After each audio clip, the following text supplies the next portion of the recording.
Many people are still without the power up and down the island tonight. Hydro crews were preparing for the storm last night at about this time, and they hit the ground running this morning, but the wind was moving faster than the crews could. Thousands of people in the Cowichan Valley saw their power knocked out today. And as A News reporter Jonathan Bartlett shows us, they may be waiting a while before the power comes back on. A tangled mess of branches and wires on Osborne Bay Road today. 2 downed trees have taken out hydro lines and cut power to the Crofton area. A lot of trees, a lot of branches, contact with our lines, bringing power down. BC Hydro says today's storm knocked out power to between 40 and 50,000 homes on Vancouver Island, about 16,000 of which were in the Cowichan Valley. Considering the strength of the storm, I think our system did pretty good. We've done a lot of work, as people will know, and they see us in the area making improvements in their area.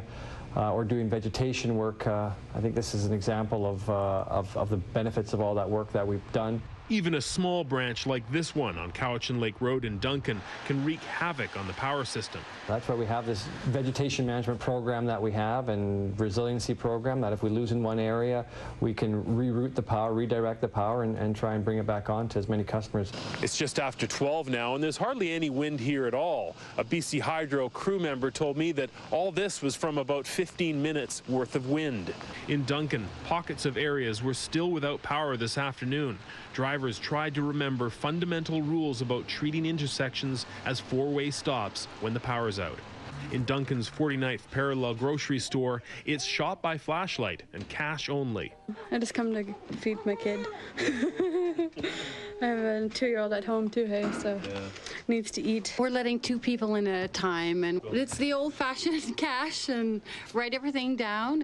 Back on Osborne Bay Road, the big equipment has arrived, but it'll take a while to fix, keeping Crofton in the dark for a few more hours. BC Hydro says if you come across downed power lines, it's critical you keep way back and don't drive over the lines. People need to stay 10 meters back from down power lines. It's about 30 feet. The lines could still be energized. They could be energized by us as we try to bring on the system, or someone in the area may have a generator that they've hooked up and it's not wired properly. The number to call to report a down power line is 1-888-POWER ON. And Jonathan Bartlett joins us now in our Mid-Island Bureau with the latest. What's the status on the people waiting for power right now, Jonathan?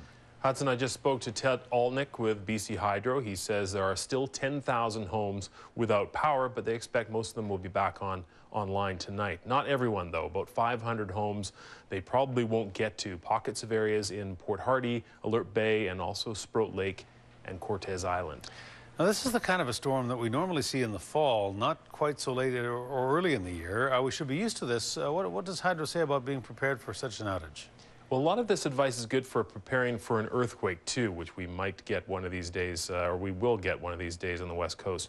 Have a plan and share it with your family. Be ready with a contingency plan in case power is out for a few days. Make a list of local emergency contact numbers, fire, police, ambulance, and so forth, including the 1-888 Power On for reporting an outage. Prepare an emergency kit and store in an easy-to-find location. Use surge protectors to protect sensitive electronics like computers, and keep battery-operated flashlights handy so you don't have to resort to candles, which, of course, are a fire hazard. Hudson. All right, Jonathan Bartlett reporting. Jonathan, thanks. Thank you.